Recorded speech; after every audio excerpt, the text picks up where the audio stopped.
Before we get into today's episode, I want to take a minute to introduce you to our sponsor for this episode. This is a D&D podcast that is much better than ours. The Homebrew, a D&D play podcast. The major difference between theirs and ours is that theirs is a sci-fi themed D&D adventure. So if you're all caught up on your weekly podcast, I want you to do something for me. I want you to stop. Yeah, pause the episode right now and go find them. They're on Spotify, on iTunes. You can also check my show notes for all the links where they're available. Okay, thanks for doing that. Now, on to the show. Last time, on Lawful Stupid, Breeze has shown up. He's just so cool. Hi, Breeze! I got news. We gotta get on the train. We gotta get out of here. In front of you is this translucent-looking locomotive, and you can almost see through the walls of this thing. You see children dancing and laughing, and you see some older, we'll call them geriatrics, sitting in different places, and there is a long table in the middle that has a lot of food on it. You can't hear them, but you can see them, and it appears to be the only car currently that you can get on. And Bree says, all right, I need you guys to keep your voices low. I need you to keep your eyes forward, and I need you to follow me, and don't let go. The door in front of him is open. It's like a black color. You can't see into the next train. And he looks back at Lucian, and he says, we got a little more training we're about to go into.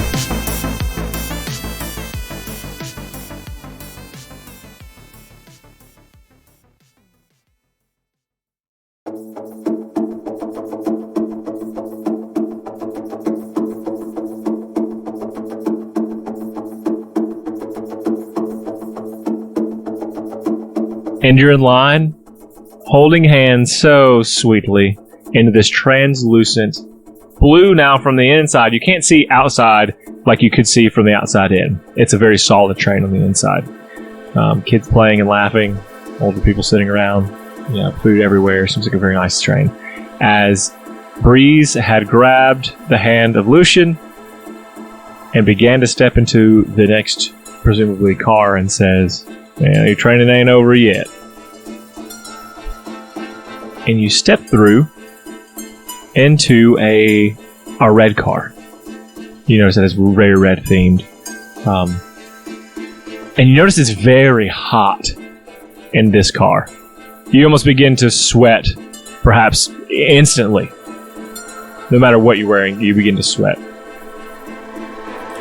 I cast resistance on William so that he has immunity from the elements. Okay. I was thinking that oil joke was going to come back again. Shit. I did it too when it was cold too. I just know that when you introduce William to adverse conditions, it makes William I'm gone.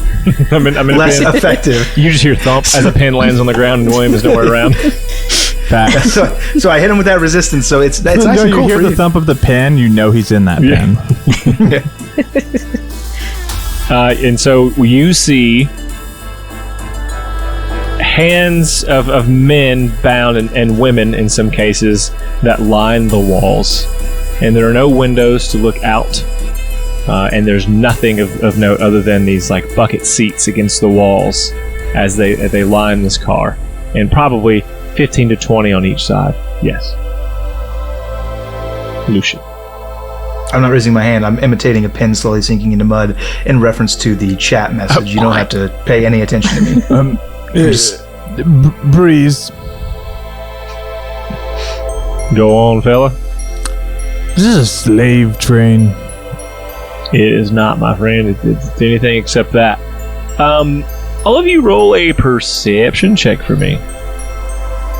I would love to, sure. Personally. Yeah. Please and thanks. I don't see shit. I see some shit. Oh, it's a 15. Okay. What would you roll, William? I got a 19. Nat 1, so 4. Okay, yeah. I got a 22. Okay, what Miss B, Lucian, and Beltol will notice is that these figures begin to get up with their wrist bound, and they step forward, and they lunge at you, but almost as if they were to grab you with their hands wrist bound, with their hands open. They are jerked back violently to their seats. I don't see that. You don't see that. Oh, glad I'm not on this slave train. You're thinking about lunch. I don't know how you guys react to that. What are these people?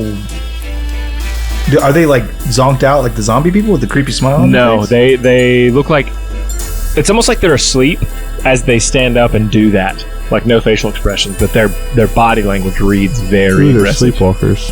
Hey, Breeze. Go on, lad. What's with these people? We're on the train, man. We're all on the train. We got to get back to our car. We got. Yeah, but why are they? No time to talk. like We that? got to keep moving. Don't keep your. I told you, keep your voices low. I need go. an adult. You continue to walk through. Belto will smirk at William saying he needs an adult and like squeeze his hand a little bit. Well, Miss B definitely jumped at the action for sure. Well, I feel like she's kind of used to this because she's seen this before, so she doesn't really react too much to it. Good to know. You walk through this car. You make it to the end, and Breeze would open up another door. Again, kind of just like a black drop. You can't see it. As you pass through, the intense heat disappears, and now instead is an intense cold. Does my resistance elements cover that as well? It sure does. It's not Oh, this necessarily. is great. It would. It's not necessarily that it's. No. His spell said it does. I don't Well, notice it's its temperature change. I'm trying to send a mood here. No, that's fine. But I'm for William's mindset. I need to know. You're very comfortable as far as temperature wise goes. Okay. Yeah, that's what I care But about. it is much colder. Yeah. To everyone else, it's very cold. To William, just another day in paradise. That's right. It's important. You get. Oh wait, that's what I need to ask. Who has dark vision, or who can see in the dark naturally? Oh, Miss B. Lucian, Oh, I have glasses Doesn't. that let me do that. and also probably puts his blindfold back on. Now that I think about it, we're out of combat. Probably gonna put that blindfold back on. Beltol, do you have dark vision? Nope. Okay. Just me. Yeah, I can see in the dark. I forgot. It's red tinted darkness, but I can see in the dark. Because of your glasses. Yes. Miss B and William, what you'll see is just like the worst sights you could see of people, races of all kinds, like actively suffering, skin falling off, pulling out their own teeth, The fuck? clawing out their own eyes, pulling out their own hair if they can, and just you can hear it. The scream, because you can see it now, you're allowed to hear. The other two don't. And you could hear the wails and the screams of these individuals. And then everything goes quiet. And those same people are now sitting in the chair. In chairs like they were in the red. And then they begin to do it all over again. Peeling at their skin, pulling their teeth out, eyes, over and over and over again. I think because it's both William and Lucian holding Miss B's hands, she squeezes. What's the matter, Miss B? What do you see?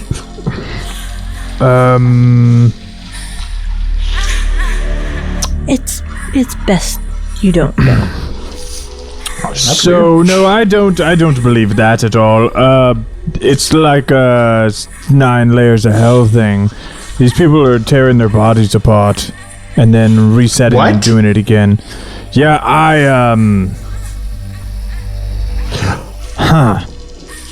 Lucian's gonna stop. Breeze, you have to explain what's going on. As you stop, his hand releases from yours.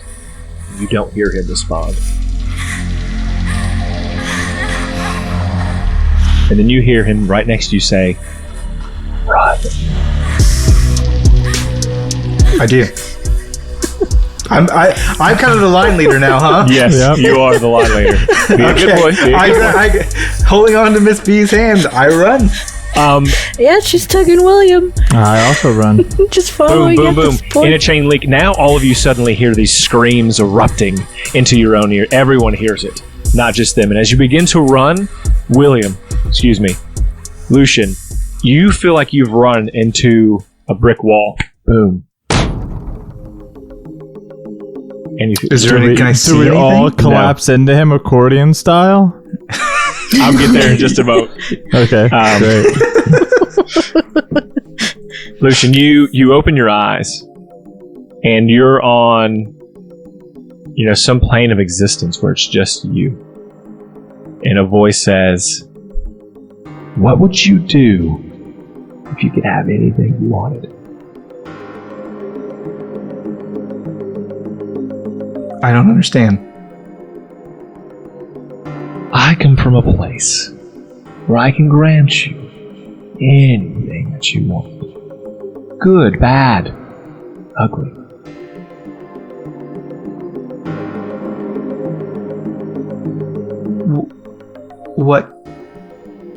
What can you do? What do you desire?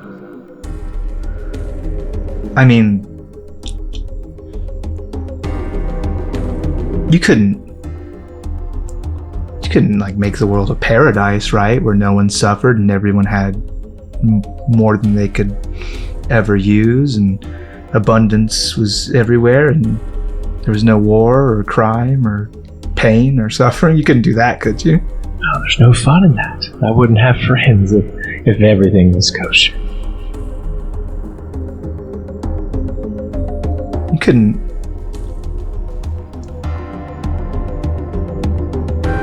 You couldn't, like,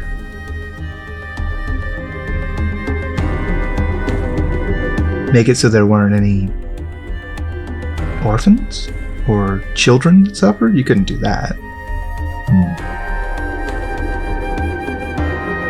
I have a better idea. Let's see what your heart has to say. And this world kind of disappeared. It's almost like a black and white or sepia version of like Taggart would be, like where you would be at the orphanage. There's no people around, so it's kind of just you in this open area, and that goes black. And now I want you to tell me. We're diving into what would be like the darkest parts of Lucian. If he gave himself over, we're tapping into this because this is what this voice somehow is brought out of you. So whether you can stop it or not, you're seeing it happen. What does it look like? What if Lucian was not the good individual? What does he do? I think we see Lucian in kind of this black and white still Taggart, and we see it's very colorless around him, and suddenly his eyes glow as though he's full of that energy, and that begins to spread into his entire body as it just glows brighter and brighter and more golden. And then I think we see like the camera pan upwards into the night sky above Taggart, and I think every star just grows brighter and bigger as it supernovas. Every single star, like popcorn kernels popping all throughout the night sky, getting brighter and brighter until the entire night sky is just bright, just light instead of darkness. It's almost like a reverse night sky, I think, as there are just very small pockets that might be small black stars in this reverse night sky. And I think the camera pans back down to Lucian with this light glowing, and he just smiles with this just serene peace. And the voice says, Good.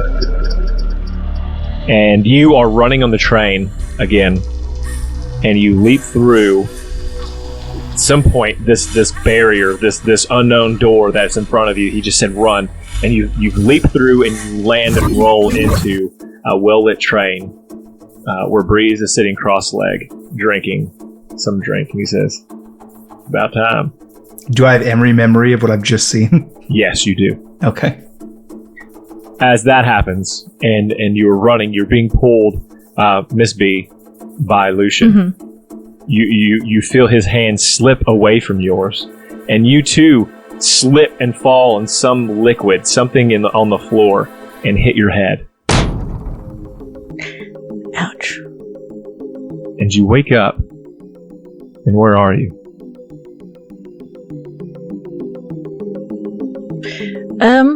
I imagine a garden. That's where Miss B is. Okay. And I think as there are flowers. I don't know if there's a particular flower that Miss B and really just loves. I think we've talked about one that is her favorite. I don't remember if she has The a favorite. tiger lily. The tiger lily, sure. Sunflowers, happy flowers, bright yellow. I think as you pick one and you go to smell it, it instantly begins to die. And along with that, all the others that had grown begin to wilt. Leaves fall. And the landscape that maybe was sunny and bright begins to turn dark. And there is this figure that steps out of your house near your garden. And it's Neo. And he says, What would you give to be with me again? Well, besides the shock on her face, like, she reaches out before like withdrawing real fast because this breaks what she knows. She looks at him, but I'd give the world, but this is not possible. and you hear his voice say, Show me. and now we have a twisted vision of you, and this can be whatever you want, of doing whatever you can to try to bring Neo back. What does that look like? Oh, Miss... Just, if you want to picture, like, the camera, it's Miss B in the throes of, like, research of, like, books and arcane and any magical item that might be there. Doodads and whatnot all around, just maybe even scavenging throughout the KNG and all their wares, because she's been around. She knows what some of these rooms look like. And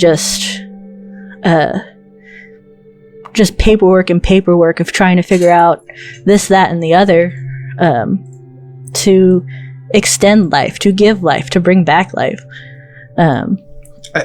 If I may, do we perhaps see her poring over a Lich's note? Do we perhaps see her holding a phylactery? Is this like some real deep dark shit? Real deep dark shit. Okay.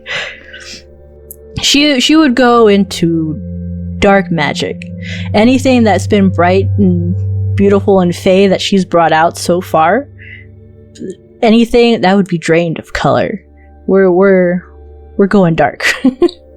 And I think there is this, as one of the shots happened, there is this scene where you've got the body of Neo laying on a table. And around the room in these different tubes are bodies of people that you know. And you are trying to transfer that life force somehow into Neo. I don't know if that's what you would see necessarily, but I'm trying to go as dark as possible. Oh, yeah. I mean, maybe people she doesn't know that well, but people she does care about. There'd probably be other ones if they had died. If William Lucian had died on her, they would be bodies that she would be trying to bring back to life right now. That's what happened to Professor Peacock. I knew it. Professor Peacock I knew in the this would laboratory. Soon as I saw Miss B, I thought to myself, oh, she's collecting corpses. She's gonna juice him. What she got buried in that garden? There's an awful lot of plots. Mm-hmm. Flowers looking real healthy this year. And that is the plot of the entire campaign. Miss That B's flower BBG. looks like the phys ed teacher. Tell me that flower doesn't look like Coach Williams. Tell me. B. I had a B Coach and Miss Williams. B stands for BBEG. Everyone had a Coach Williams, Devin. And the voice says, "You will do well." And you're back to it. You're running. You hear the sound of the train like a locomotive would be, and you are pushed through this barrier as well, and find yourself stumbling into, but not falling into, this car that you now see a recovering Lucian and a Bree sitting there drinking some drink. As your hand broke away from William, you feel like you are pushed from behind, and you hit your head on something. That bell toll. And you awaken to what looks like the inside of your pen, as the digs that you set up normally. And Eshy sits there. I just had the worst dream. Oh, please, do tell. You're not Eshi. That's not the soft, beautiful voice of Eshi. Who the fuck are you? Tell me, William, what are your darkest desires? Power? Love? Fame? Oh no, something far worse. The truth.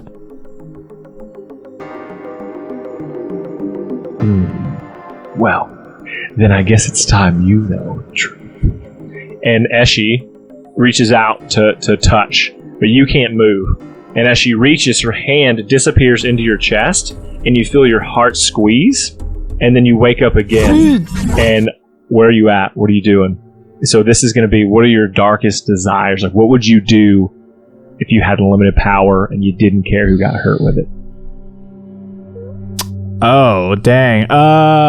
We see William over a unmoving body in what I would consider is the KNG's like president's office.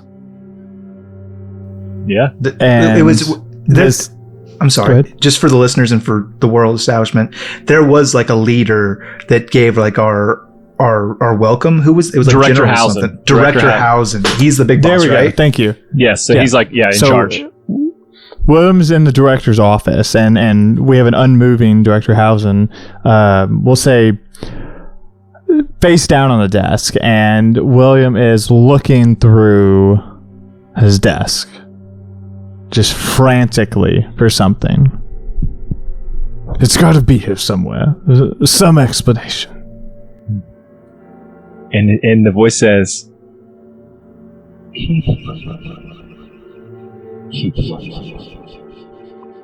William turns to that voice. Don't worry, champ. I got this. I'm trying to Continues to ruffle the desk. this. We're not supposed to be in this vision anymore. Hold on. Your call's been And then disconnected. you are pushed through the door. I think you are stumbling forward, but you hit Miss B, who did not fall, and you're able to catch yourself on her. Shouldn't have fucked with a psychic boy. And then walking in calmly behind you is Beltol. Okay.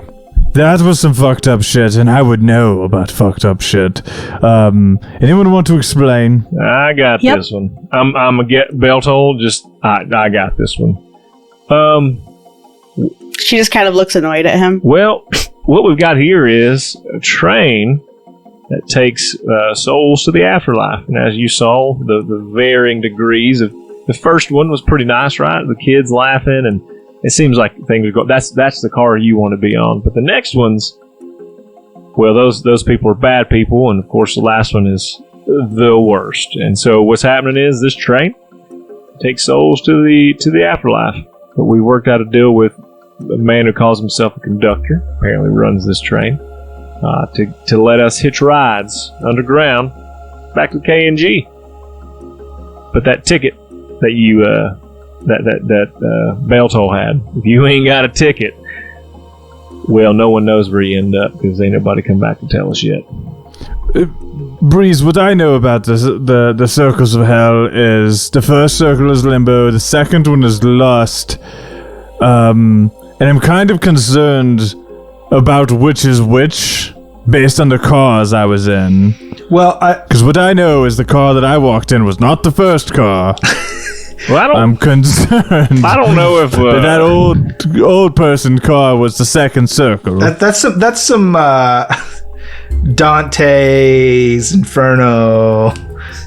Not necessarily the 9 levels of hell like Avernus and all them.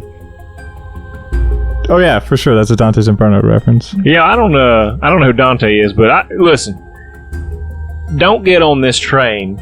That's why I didn't want you to leave me, because if you left me, I wouldn't hitching a ride back. I ain't got no ticket, so that's why I really wanted you to make sure you can leave without me. This train is listen. You get through the dark car is what I call it. I close my ears, I shut my eyes, and I just run forward as fast as I can. That's why I let go of your hand. I'm sorry, I probably should have told you that, but once we got into the red, I just knew there was no time, and I knew you'd make it through. What happened if we... Please. What if we didn't? Yeah, but you're here. Okay, follow-up question. What about that last, wall? What was that? The last wall? What do you mean? You know, the one where the dark voice reaches out to your consciousness and asks you what you desire most and what you would be willing to do to get it. That one. And then you see some things that you really didn't want to see. Yeah, you saw the darkest part of you. That if you basest desires gave into, I mean, the world could be a very different place. Yeah. Not really, no. Well, you got some... yeah. So yeah. Lucian, look at me. Yeah. That's not who you are. That's not who you'll ever be. And I say that to all of you. Those people who would do anything to hurt anybody, that ain't you. That train shows you the ugliness of the people who are there who've done terrible things, because it feeds off individuals. It needs people to survive. You're just passing through, and that's it. I think you see, the bottom of Lucian's eye band get a little damp, and he says, "But Breeze, when I did that, when I was that, I liked it a lot." Yep, but there's always consequences for our actions. And what may seem right in the moment or good, I don't mean that it is right or good.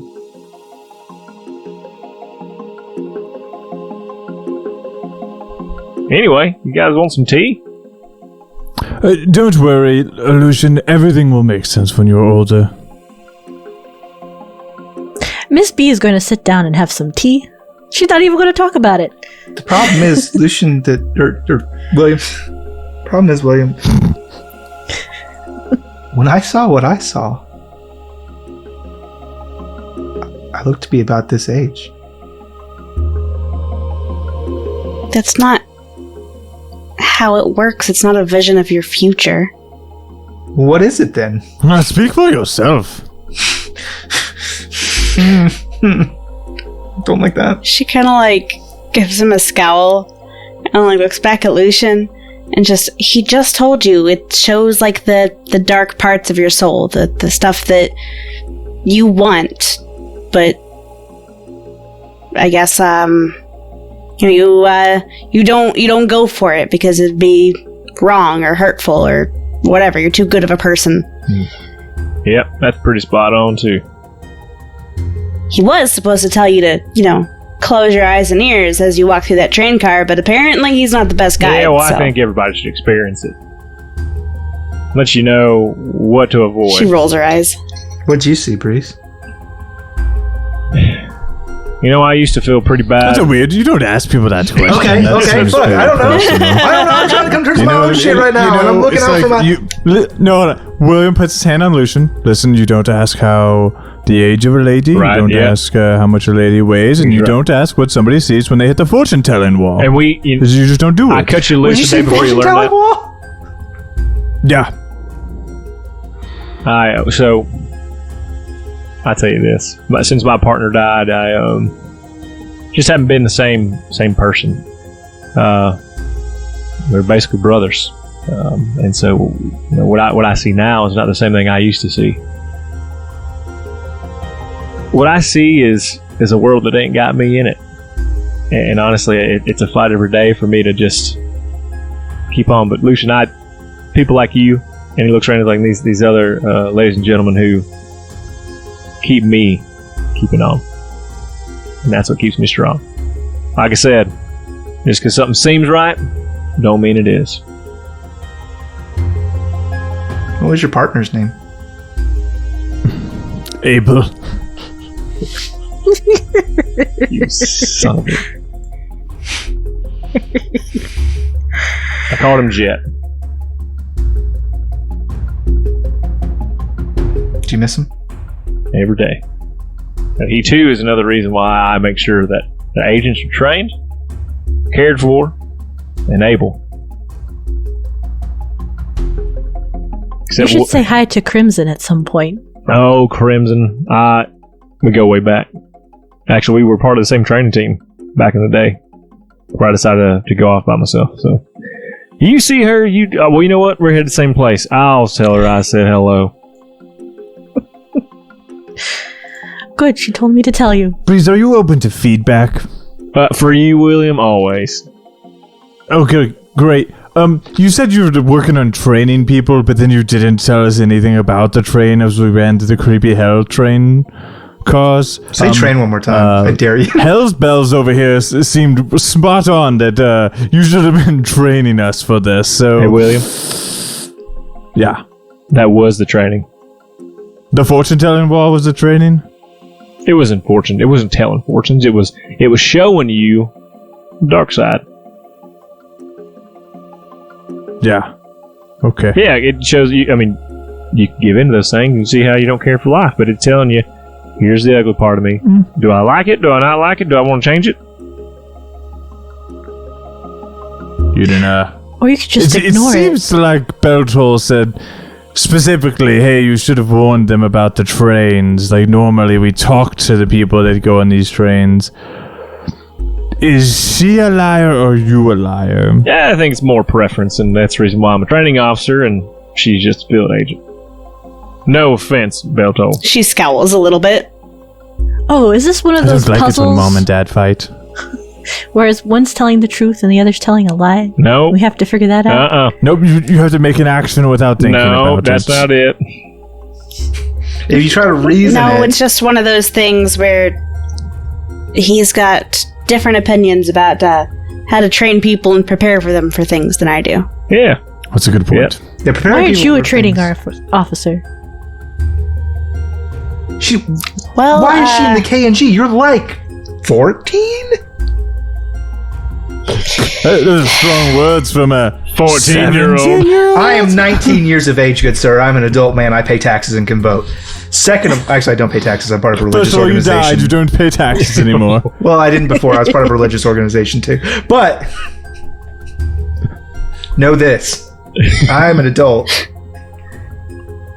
You are no offense, because it's not like it's not bad to be not an adult, but you're not one. So, what business does K&G to have sending you out on spooky, scary missions? Yeah. With the spooky, scary giants. Yeah, why don't you tell them that mission, Beltol? Okay, well- Go and tell them that story there.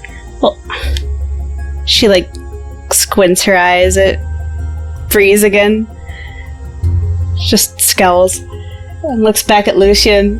No, I'm older than you are. As it turns out, this whole training method of letting people experience it before telling them about anything, lands you in curses sometimes. Oh, you were hit with a de-aging ray. I see. More or less, yeah. Cool. Nice. It would have been nice to have been warned about it going in, but no, then I wouldn't have learned, right? Kind of swank though, right? This is much You get better. a bunch of extra. You get a bunch of extra years, bro. Yeah, I mean, it's been great, right? Sounds pretty kick-ass. Oh yeah, sure. It's been a blast. Having literally no one ever take me seriously ever. How Best young thing. did it make you? How young ago did it start? Well, I looked about 10 when it happened. Mm-hmm. It's been a hot minute. Okay. But you're working your way up. You'll be fine. She rolls her eyes again. Puberty is probably not fun a second time. You think? Yeah, I don't know. I figure if you What's- know But what's no. coming, it's- Let's keep following Breeze's method of just letting people experience things before they warn them. Wait, I have a really important question. What's puberty? I'm not You'll doing this find out. talk. Everything will make sense when you're older. All right, time to saying learn. that. Take that shirt off. Put this oil on you. All right. All right, Bruce. Okay, Breeze, but this is a weird request. No, I'm I just want you to kidding. go back into that train and come back in here one more time. He's got chin whiskers. Lucian has hit puberty. He just has never heard the term. He's got chin whiskers. No mustache. Go back to that train, hit the fortune-telling ball again, and see if you have a limp. That's what I want you to do. Go back to that What? other train and come back. Why would I have a limp? Why wouldn't you? I don't get it. Listen, got Kane. Yeah. Kane. Got our car. We could finish chit chat and whatnot. I'm on snooze off. I'm pretty tired. That fight was we got some questions to ask of the boss man, a few others when we get KNG. I'm a little confused myself. And how many did you get, Breeze, during that fight? I didn't see you, so I assume there was a bunch over there. I didn't get any. I was just wanting to see if you got hit, but you seem to be running right. You ran away, which was the smart plan. There's just too many. This is not a fight to be fought. But I had you deep cover if you needed it.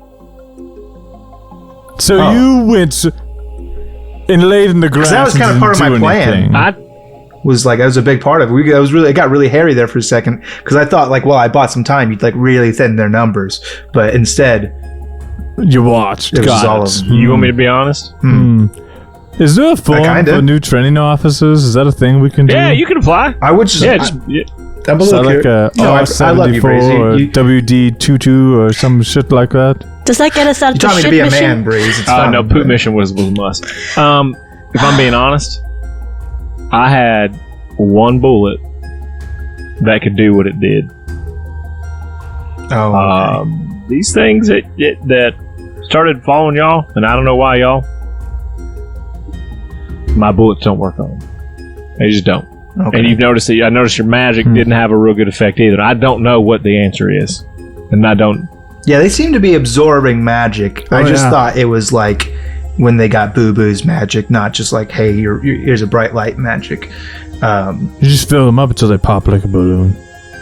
Oh, that could be how you beat them.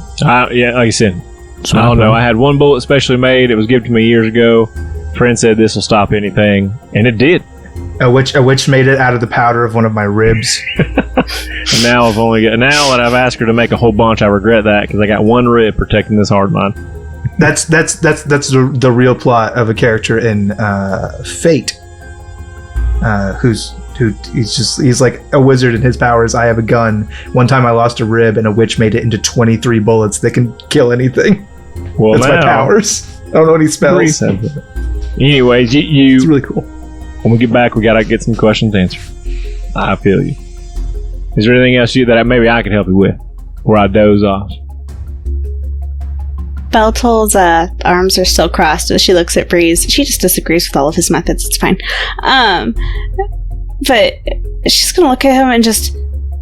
Okay, so what you're saying is you couldn't do anything to help that fight, so you just told them that you were gonna help because... I'm a helpful guy. No, you're not a helpful guy. Where are your parents? He laughs to himself. There's a moment where she has to keep herself from going into a rage, and she just turns around and walks off. I wouldn't go that way. You might want to go this other way. It's the fortune telling walls that way. She's she only walked a few feet away to the other side of the cart, so she didn't have to look at him right now. But just ignores him. I don't blame you. I would rather it not be a fortune-telling wall. And she looks at William. Me too. I think we saw different things. Mostly. Yeah, probably. If it had to relate to oneself, most definitely. I mean, the only other option would be if you were an evil guy who wanted bad stuff to happen, and that's... Oh, no, I don't think that's the case. That's true. At all. I thought it just showed you your, most wanted desire. Did you guys didn't get that? What did you desire the most? I got a little bit of that, but then I got mostly what I would be willing to do to get it. Mm-hmm. And that was pretty graphic. Yeah. I don't even know what the thing I wanted most was, frankly. We talked about it a little bit. And then, so whatever it is... Pretty fucked up? Must be pretty good. Unless... Oh, that way he wasn't showing me what I want the most. That would be... No, it must have been what I was willing to do to get it. And it must have been something really good. Yeah, I know. You seem to see fortune telling wall. No, thank you. Just nothing. Lucian's just gonna sit down, kind of hug his knees, chill out for a minute, cry a little bit. It's fine. Miss B is gonna sit next to him. If this train ride's a short rest, that'd be cool. I miss my glowy eyes. And it actually will be a long rest. Even better. I'll press that long rest So button. you guys don't have any other questions? Nice. I will advance us to the world. Nope. Please advance me. Advance the shit out of me, Daddy.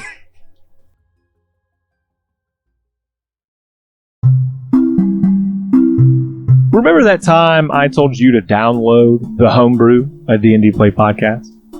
Well, did you? No? Why doesn't anyone listen to me? It's for your own good. I just want to say that the Homebrew, a D&D Play podcast is worth your time. I've listened to a couple episodes myself, and I really dig it. I really enjoy it. I'm really impressed by the audio quality.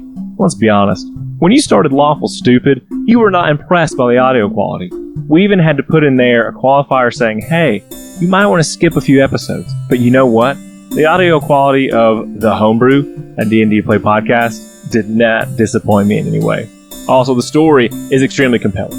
Unlike us, these guys obviously care about their show, and you can tell. The Homebrew, a D&D Play podcast, is a sci-fi skinned adventure. They do release episodes weekly, which I love because I hate going 2 weeks or so between episodes of my favorite shows. Most everything in this story is reskinned and brewed for this pod specifically. So you're going to run into a lot of unique stuff in this game. Just to name a few things that you're in for: cyber battle pits, space dinosaurs, ancient lost technologies, and of course, all manner of sci-fi antics. You can also find them on Twitch as The Homebrew D&D. Again, that's The Homebrew, a D&D Play podcast. And now, back to the show.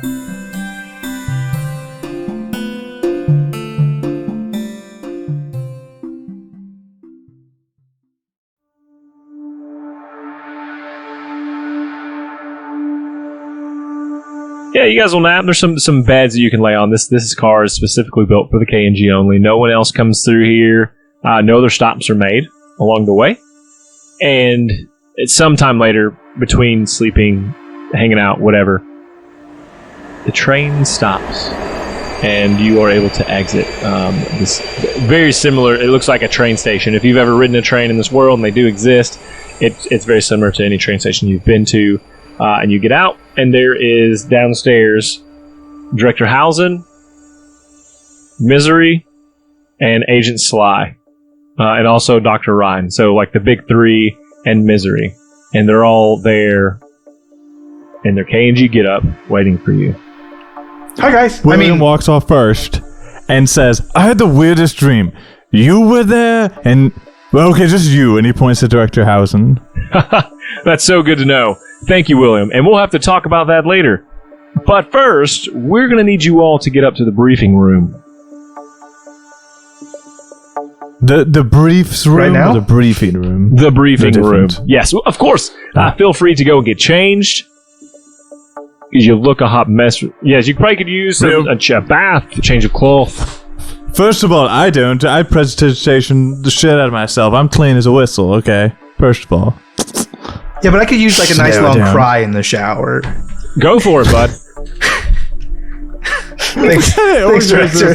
We need to debrief you, but please go spend an hour to 2 hours by No, yourself. 5 minutes. That's all any person needs to get over their guilt, shame, sadness. Can I have 7, please? If You can have the other only two have- on your way to the briefing room. 5 Okay, in, somebody 2 on the carry way. me so I can go into a fugue state.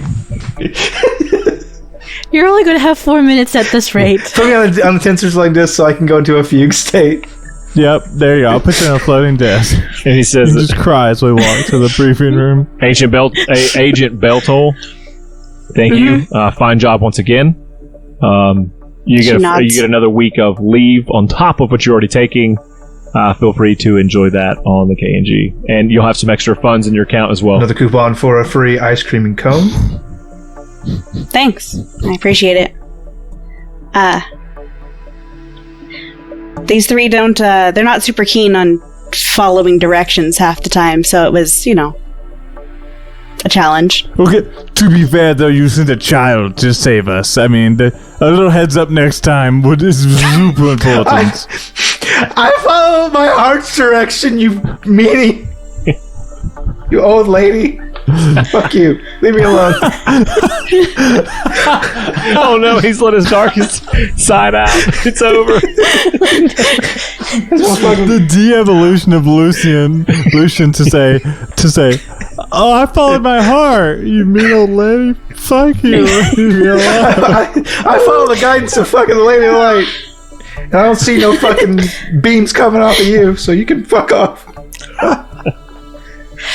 Perhaps when you tell someone to follow you, perhaps, I don't know, tell us that you're also part of the same organization. It's a lot easier to We're trust. new. We don't know what the fucking rules are out there. You gotta fucking show us ID or some shit. I don't fucking know. There's no welcome packet for this shit, man. You didn't get your welcome packet? No! We gave them to Miss B to give to you as a team. She was the team lead. Hey! I did not get the welcome packet. Why do you keep doing Anyways, this? to the Why do you briefing. want to hurt me, Miss B? Brief me. Okay, She will go ahead. she'll shake her head and then just offer her hand to Lucius. Like, I did not forget the welcome packet. Okay. I want to keep believing you, but don't you hurt me. Don't stop believing, in fact.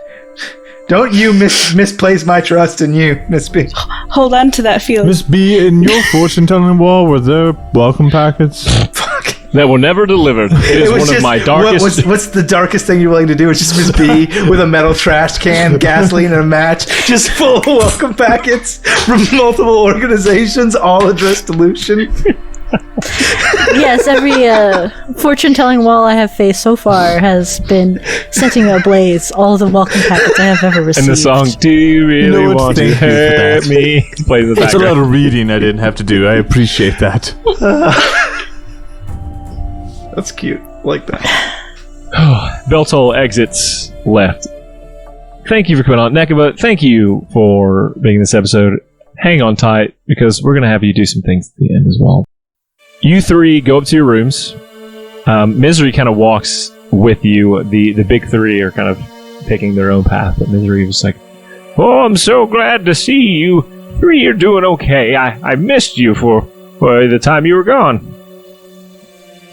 Misery. That's relative. Lucian's like having a mental breakdown. Do you have any more of those cookies? Oh, dear. And she kind of puts an arm around you and pulls you in close. And then from her other end produces a couple of these cookies. And they are warm. And the smell... Just hop on, just... simple. Misery, just hop on this disc with me. Oh, Let's just- I don't... It's been a while since I've been... Hop on my disco stick. I can't even... I'm not going to finish that. Yeah, sure. You can glide like an angel that you are, Miss. Oh, thank you so much. She can just hold me as I cry and eat cookies. Yes, and so she does all the way back to like where the room entry is. You know, you would scan your key card to get in your rooms, and you all go in. I do have a quick question, Misery. Did Dr. Enoch check in? Oh, Dr. Ian, let me. Dr. Enoch's been dead for 50 years. We have Yeah, no so- news of a Dr. Enoch ever working here. No, she says. Yes, I visited him in the infirmary earlier today. He's doing just fine. Oh, wonderful. Hopefully I'll have time to pay a visit. Bring in some flowers from your garden. Flowers can turn your day around. She kind of like winces at the idea of flowers for a second. Yes, flowers would be a great idea, Lucian. So you all get changed. Yeah, I'm better now, by the way. Yeah, he gets his 5 minutes. Yeah, Yep. I've come to terms with my trauma. Done like it's already done. I told you, it's all you need. Yeah. And That's all it takes. you is come 5 out, minutes. you take your leave and head to Misery leads you to the briefing room. It's set up a little bit differently this time. It's a little more intimate in that it seems like it's a smaller room. It's the same direct path you took, but it seems like a smaller room, a darker room even. The lights are just kind of dimmed, not completely dark. And you see at the table, behind this table are Director Housen on the left, Agent Sly in the middle, and Dr. Ryan on the right. Misery opens the door and kind of directs you non-verbally to go in. And she says, I'll be waiting for you when you're done. You all walk in, and I don't know how you want to sit. William sits across from Director Hausen. Okay. Nice to see you again. As What are always, the other two options? the Agent Sly, Dr. Agent Sly. Rain, or Ryan. I'll sit across from Agent Rain. He has kind eyes. I have So- the last seat. I was going to sit by Lucian, but Yeah, that's you're not in. going to happen. William You're took sitting in the middle, so you're buying both now. Yeah, he's on the Oh. left. Yeah, Oh. the director was on Sit in the middle. the right. Well, depends on which way you're. Yeah. Yeah. And Agent Sly Sounds speaks up good. first, and she says, "Congratulations, agents. We are so happy that you have made it back here. We did not think that this was going to happen. We did send one of our best out to find you. It looks like she completed this job. So now we have to talk about what exactly is going on." And Dr. Ryan says, "Yes, there are some things we are gonna tell you about, and we'll need you to keep it pretty secret. We're gonna bump up your accesses for knowledge and for going out in the field. We'll have to expedite your capabilities and research abilities and all those things. Basically, we're giving you promotions far ahead of schedule." Seemed right on time, so what's my rank now? It'll be the Roman numeral 3. Got it. You basically I think I gave you 2. I can't remember what it goes. 1, 2, 3 Roman numerals, and then Roman numeral 5, and then Roman numeral X. And you see that they have X on theirs. And Lucian says, "You're promoting us because we earned it, or because we need it?" And Director Hausen says, "Yes. You all experienced something that hasn't been experienced ever." Because we've been on 2 missions, and one of them was fake. Yes. I understand. And one of them was a group choice, technically mine. How did you do, by the way? I think we got first place, Killed it. Yeah, who has? but I yeah, don't think anyone Lucian has the trophy, right? survived. I mean, yeah, I saw the trophy. I picked it up. Yeah, I guess we You win. produced the trophy. Do you put this in like? Produced the trophy. Yeah, I pull it out. I got like, I guess is there like a trophy case for this? Yeah, it's covered in blood, We like- and he takes it and he says, "Yeah, well, we will put this in the K&G trophy case." I figured there would be one for like all the little things. That they Yeah, do. absolutely, I mean, that yeah. seems like a Evidence. looking like a university. Yeah, it's like, yeah, sure thing. Put them away for 50 years. He says, I know you must have a lot of questions, and we don't, to be honest, have all of the answers. But we're running out of time. Those creatures that you ran into, they're called sleepers. And that's because they've been asleep, or whatever you'd like to call it, for a very, very long time. And now they're waking up faster and faster all of the time. And as you can tell, it's not good news. They're not easy to combat, and they're traveling other places. But I think that they were drawn to your area because of the number of people and the level of magic. There's an old story that talks about the time before the blossoming, when dragons were in the world and they were the embodiment of the gods themselves. And there's a thing known as the Dragon's Curse, where people believe that the dragons who had given the people on this planet their very power, their magic, were using that same magic to make people sick, to reverse the magic that they had learned or had been born with, to put them into a comatose state. And so the people were gathered together in the same place, in this gigantic tomb that was built for them, but not a tomb, because we thought we could stop it. That's what the people thought. We could stop this. We can reverse this curse, and they were not able to do that. And so the people slept in this tomb, and now they're beginning to wake. And we're not sure why, we're not sure how. But you were the only ones to survive so far seeing these things, and to return and talk about it.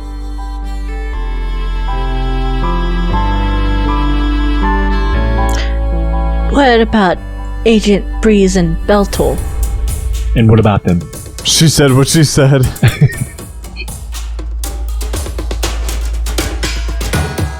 But they survived too. They helped us. Yes, correct. And we will debrief them later, but you are the team that was there. So we're interested in your as a team. What did you see at the games? How did you get away all of the things? It's valiant efforts mostly. Lots of fighting. A lot of standing our ground. Well, Not a lot of help from the child you sent.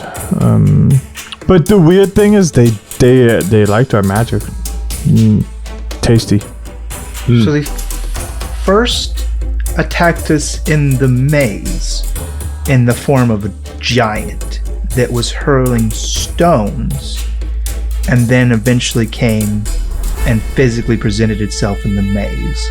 We made our way through the maze to the end where the trophy was. Grab that, because gotta And win here and it is. represent Haven Bay. Gotta win and represent Haven Bay.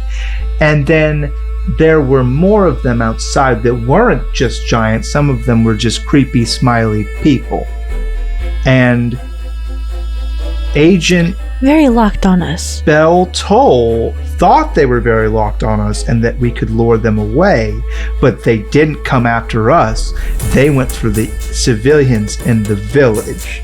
So then Agent Beltol ordered me to keep going, but I disobeyed that order. Instead, I followed the order of my heart, and I went to the village, and we were able to save the people, because when I had exposed these golems, which though they seem to absorb all magical energies, but when I provided radiant energy in the form of a blessing from Nova, it seemed to disable or stun them for some time. Whether it was the bright flash of it or whether it was the radiant damage of it, I couldn't tell you. But that seemed to put them out of commission long enough for us to get the civilians away and then draw the rest of the crowd of smileys to the sleepers, to the safe house that Agent Beltol told us about. And we went there, and she used her ticket, and that meant the train was coming, but there wasn't enough time. So we did rituals to those who we trust. Nova, for example, to tell us if we should stay or go. They told us that we should probably stay, so we did. And when a giant showed up, then anybody can stop me at any time. I'm just giving a recap. And then Miss B will just allow it because that's the exact recap, and he's going there was well. a giant, and Breeze showed up, and he shot it in the head, and it died very badly because Breeze only had one magic bullet that could kill the sneaky, smiley, sleepy. Hold And on, so let me we stop you did. there real quick.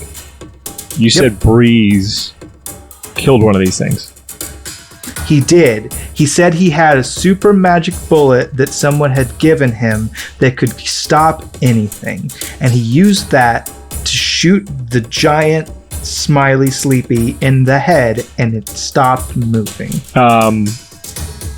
forever. presumably. Director Housen kind of looks over to Agent Sly and Dr. Rain, and Dr. Rain like shrugs his shoulders and like shakes his head at the like talking about the bullet.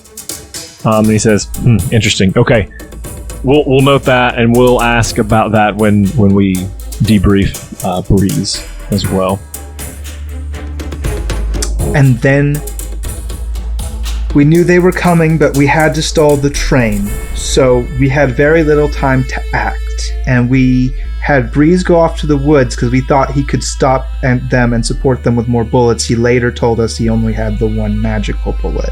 So he was kind of not doing much over there, as it turns out, but he was watching us all the same. And then we set up traps on the hill using ropes, assuming they would trip up the giants in between the sparse trees there, as well as oil traps that Miss B provided. Okay, so all right. I think I'm getting the picture here. You guys did well. Well, there's probably more that you want to hear. No. Well, I've got to get to our point and why we're bringing you in. We've got a lot of work to do today. Yeah, we don't. That'd be great. We don't have a lot of time. I think I'm pretty sure you're my boss. So I'll have him fill in the paperwork. I'll give you the packet to fill out with the rest of the information. Miss B, I'm going to give you these packets to kind of some questionnaires to follow up to submit back to Misery, who will get them to myself. She will take the packets and look at both of them. It's like, I have the packets. We'll fill them out as soon as we walk out. It's like Yuffie in Final Fantasy VII. The second you take your eyes off those packets, they are fucking gone. Gone.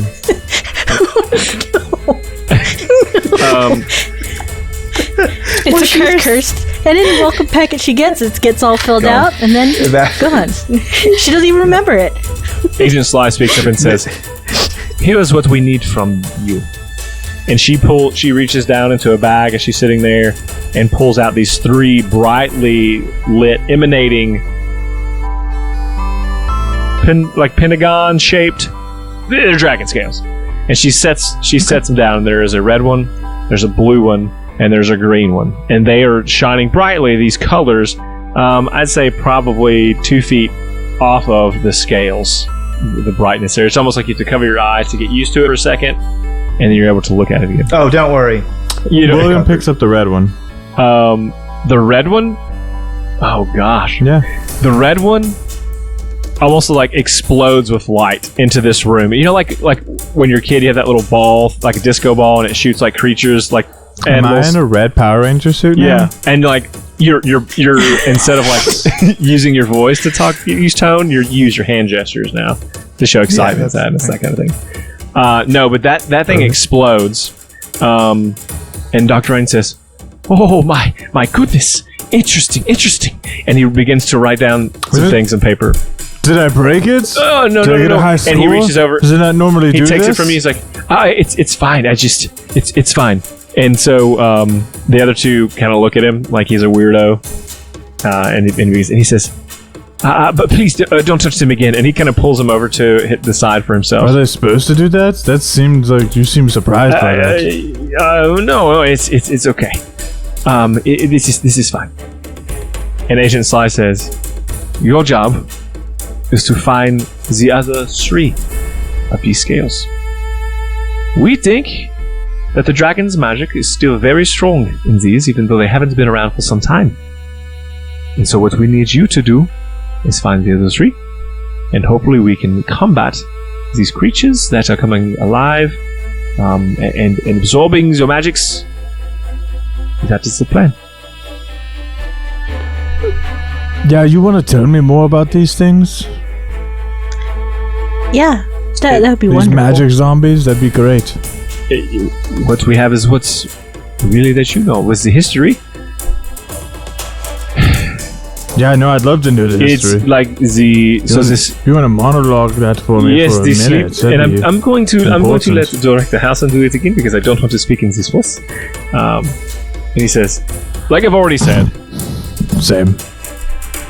The sleepers are basically in a magic chrysalis for as long as they've been asleep.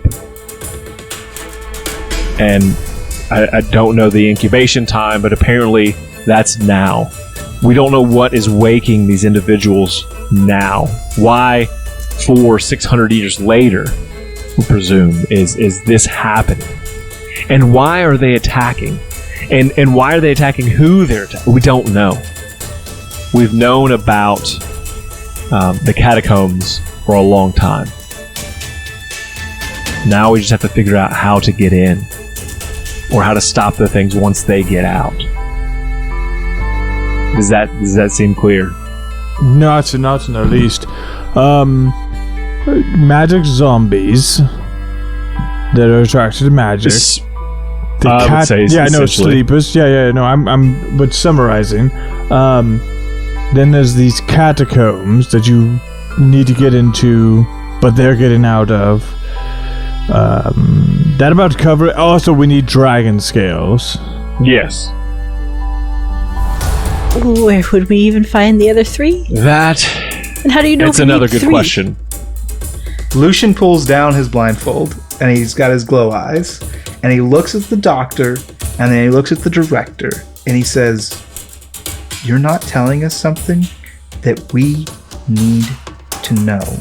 You said these dragons were believed to be gods?"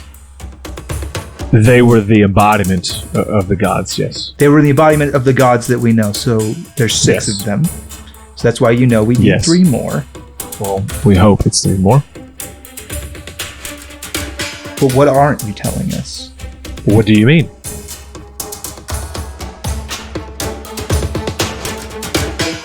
Is there something you know that you would like to tell us?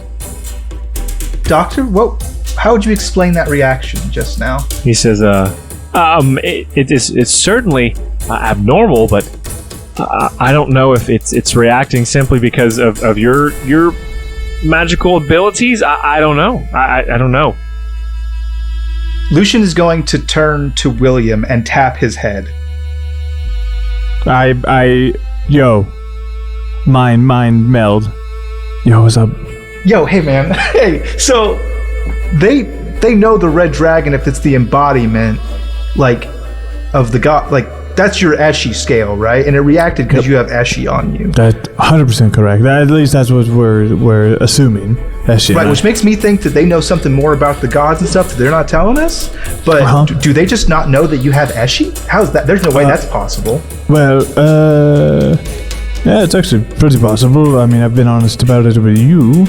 Yeah, but we woke up in that place, right? In that auditorium for our briefing. We were unconscious they would have patted you down. They would have cast magic on you. Like, they would have known. Sure, but that doesn't... I mean, Eshi's... if we're right, Eshi's a god, or will be a god, or was a god, and... I can't remember, is Eshi the champion, or is Eshi the god? Eshi is, like... Champion. She's like... She's a champion of a god. Not even, though, because the actual champion is, like... Vorpal or something like that? No. Eshi is one of the Immortal 6. One of the champions. Yeah, in the Immortal 6 campaign, someone is playing Eshi. Yeah, but that's not what my notes say for that god. I've got Vulcan. Yeah. Hephaestus and Vulcan are the same. Hephaestus, Vulcan. They're the same with different names. People from different ages know them by different names. Because it's literally the Greek and Roman names for the guy, right? Like, Okay. So like, you're just emulating that in this world as well. Some people call it. Some people call it. But he's the god that Eshi is the champion of. So that dragon scale would have been Vulcan's. If Vulcan was walking around as a dragon, that dragon scale belonged to Vulcan, who Eshi is the champion of. So there was a reaction when they touched. Mm-hmm. So like, we need to know what that's about, right? Like, or not? Yeah, or agree. I tried to. So we're just. By the way, we're just quiet. We're having this whole conversation, and they're having an intense eye contact. No, absolutely not. I'm not looking at him. Oh yeah. He tapped me. This is how I'm looking. I tuned in. I'm not staring at him while I do this. I don't. Lucian is. He's like talking to the back of your head, like. That's how I imagined it in my head. Yeah. While they're having this head thing, Miss B is just gonna look at her head nerd, chief nerd, and just be like, "Could I possibly touch one of those two just to see what happens?" Oh, and he looks at the other two, and they kind of shrug, like whatever. And he says, "Sure, yeah." She'll touch the blue one, and nothing happens. That's all. If you guys would meet me a little later, maybe we could run some more tests and see maybe what caused. I don't know, but what caused that. This is all new developments for me as well. I'm still in the headspace. Yeah, if you guys can finish out that conversation. Yeah, I think we should steal. I think we should steal it. What? That's just the KNG. Yeah, and as he says that in your head, not out loud, he's like, "You can't do like physically, like you can't like gesturing with his hand, like you can't do that." Yeah, we can. I don't know how to tell you this, my boy, but I don't trust the KNG. They like deleted our whole lives outside of here. Where are we gonna go? Anywhere? If we make them mad, I'm just saying, like they're kind of like we're kind of in deep here with these guys, huh? Yeah, exactly. Okay. They've erased our footprint. Oh, so you're saying That's a good thing. That's the perfect time to go on the lam, us three, huh? Yes. If we needed to. I'm just saying, that seems like an importance, like a little bit of that red scale there. They're holding some things back. I don't like that at all. I think that's what I think, is I think they're not telling us everything. That's what I was thinking. And I asked, and she's gesturing at the council. I looked at him, and I asked him directly. I said, what are you not telling me? And they tried to like, oh, well, what do you know? Like, what? No, I don't, this is bad, right? Hey DM, can I would like to roll an insight check if you would allow. But here's what I'm trying to do. Vibe checks out here. Well, not a vibe check. What's what an insight check is? It's a vibe check in 6. Well, no, it's different though. Maybe it's not insight then, but I assume it's insight. I would like to assess these three Okay, people, what do you assess on a level of? Well, that's what I want to know what their general vibe determine. How powerful do I think they are? Oh. Okay. Like, because I'm a magical boy, I can usually sense somebody's. Dude, they're gonna be fuck all strong. They're gonna be fuck all strong. All right, Yeah. do a vibe check. Yeah. Do a vibe check. Okay. That's an insight check. So let's do that. Yeah. Today I learned. That's a 20. Oh, nice. Okay. I'm trying to think, like, in ways that would matter to William as far as strength. It's magical ability. He obviously Agent Sly is like physically strong. You can see that. But is the director putting off, like, am I getting that, like, the heat from somebody's magical juices? How many Williams does he assess them all to be? Like, incomparable to his own power. Okay, we'll do on a William scale from like a 1 to 10 Williams. A 1 to 5. A 1 to 5. Do 1 to 5 Williams. And you can do like a 1.5 William. Howson. A 1 to 4 Williams is a more accurate scale. Howson and Sly are 5 Williams. Okay, that's and Dr. a lot. Ryan appears to be like a 1 William, if that. Oh, he's like a 0.9 great. William. William looks at the three of them and says, by the way, I apologize for this. Just heads up. I just wanted to just get that out of the way. You know when you say no offense and everybody knows what's coming? Cool. I cast suggestion on Dr. Ryan. Oh my word. I gotta roll what now? Do you gotta do a wisdom saving throw. Wisdom saving throw. He gets an 18. I do it again. Well, doesn't he know you've done it after you? He definitely knows you've done it. Let's see. I think if it fails, they know that you've done it. No, that's charm person. What for components sure. does it Let me have? read. Does it have verbal and semantic? Verbal material. That means you had to produce a material in order to do this spell. Like it's. I mean, they know I'm casting a spell, and I apologized. That's true. You did. That's fair. It's not like I'm being stealthy about this. What is the material component? They just don't know. He wouldn't know that I cast a spell on him, specifically if he passed it. If I failed to cast him, it's not like charm person where it says like the creature knows that it was charmed by you. It is my. Yeah, but I get what you're saying. That like if somebody casts magic at you, if you resist to it, do you a wisdom feel it. saving throw is like you have to like shake it off. Like it's like a mental focus. Like you know when that's happened. I think. Yeah, for sure. Okay, I do that. Does he respond to that in any way, shape, or form? From the first time, right? Is that what you're saying? The first one, yeah, because he's got to have a chance to respond. I got this. Yeah, Devin's got this, baby. He looks at you while Dr. Hausen begins to say something to you. Director Hausen. What'd I say? Yeah, Director Hausen. And you do this to Dr. Ryan. You attempt to cast this spell. His seemingly like timid self kind of looks away, but then he looks at you, and without saying anything, he says, "Come see me after." And that's where we'll end the episode. Ooh, I'm into it. All right, cool. Yep, that was good. I want everybody to know I had counterspell ready. He cast dead. It's like, I'm gonna cast this on you. Counterspell. I'm out of shit. Hey, everybody. I got nothing left. That's a third level counter spell, whatever spell level you cast. Thanks for listening to today's episode. I hope you enjoyed it. I hope it was a lot of good fun for you. Went a little long, but I was really enjoying the RP in this episode and love that. I'd like to say thank you to Nekova for being in these few episodes that we're doing. We're doing a little bit different. I'm kind of like hoping to get you in a few episodes. So I hope you had fun. And Neko, I don't know if you have anything you'd like to add, like where they can find you or what you're doing nowadays. Yeah, I had a lot of fun. Thanks for having me. I'm sorry my character was so hard to get along with, but it was kind of fun to antagonize you guys and watch you react to that. So, I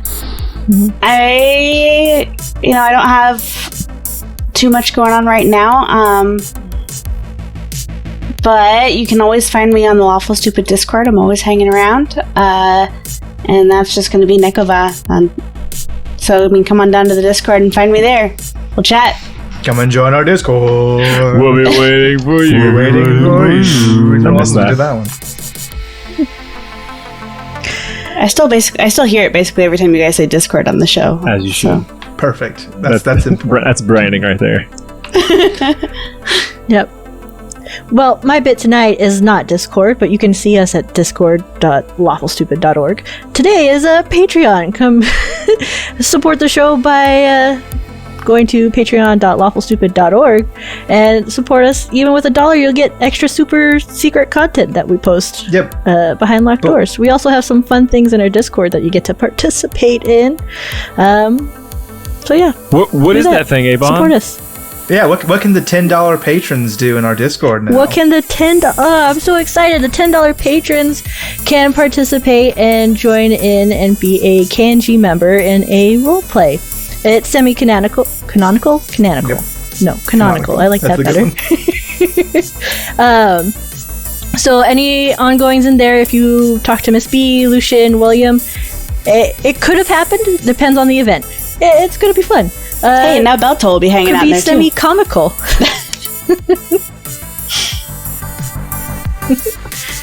Hey, if you want to support the show, though, in another way, less interesting way, you can get our merch. You can go to store.lawfulstupid.org, and actually you do both. You can get a shirt that you can sit in front of your computer, and then you can do some role play. That's good. In the KNG roleplay room. Yeah, do all the things. Don't go half in. Yeah. Yeah, go all in. We want super Granddaddy fans. always said, don't half-ass two things, whole-ass one thing. Love it. Granddad's smart. Yeah, he's a smart man. Master of asses, my granddad. Hey, so here's the thing: is that Roll for Humanity? It's really cool, and you should do it at your table every time you play. But yeah, you roll D20 in the game, and you donate it to a charity. This month's charity for Lawful Stupid is Dots RPG. We love those guys. They do great things. They're helping all our visual impaired D&D players out there have access to like Braille dice and books, because they come out with all these new books here in D&D, and somebody's got to Brailleify them. Brailleify them. Dots RPG can.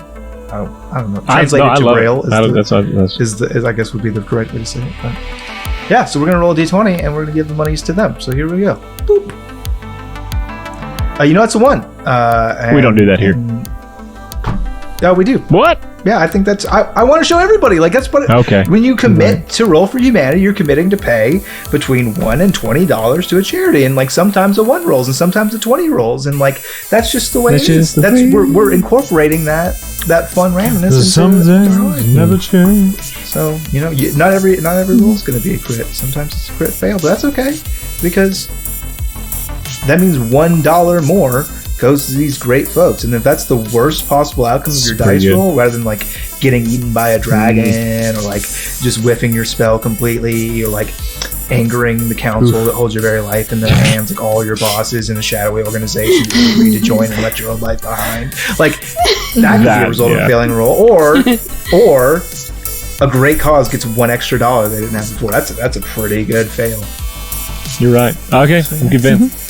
So tell me what you fucking rolled. 69. Hell yeah. Nice. I have the good news story for today. I'll leave you with this. A baby elephant rescued after falling into Indian well that was 30 feet deep.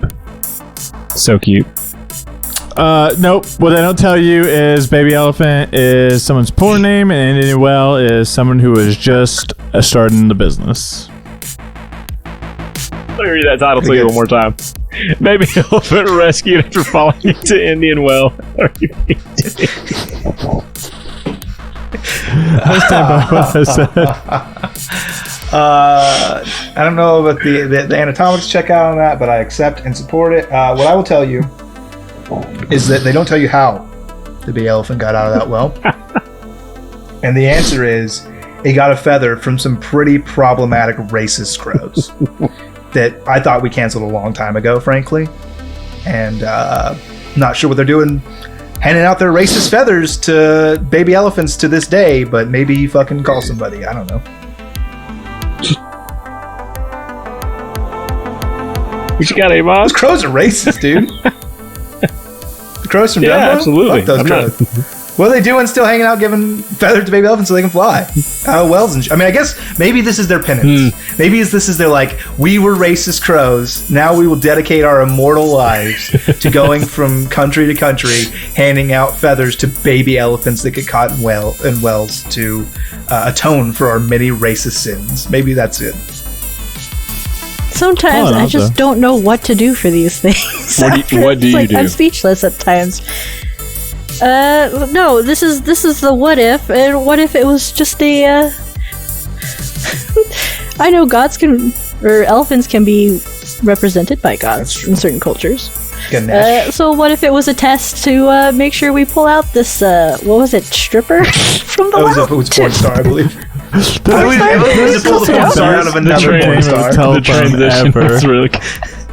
I believe it was a porn star falling into a porn star that the Lord Ganesh I'm sorry. has saved us from. I know I'm not anymore, but Avon, did you use the words pull out I just fucked now? up everything. Like, it was a test to make sure we pull out. Yeah. And that we call that the blessing of the money shot. Thank you all for listening so much. And with that, we'll say we love you. We love you. Bye. Bye. Make sure to fucking wave. We're on video. We love you. Bye. That's how you wave, Devin. I don't think of these things.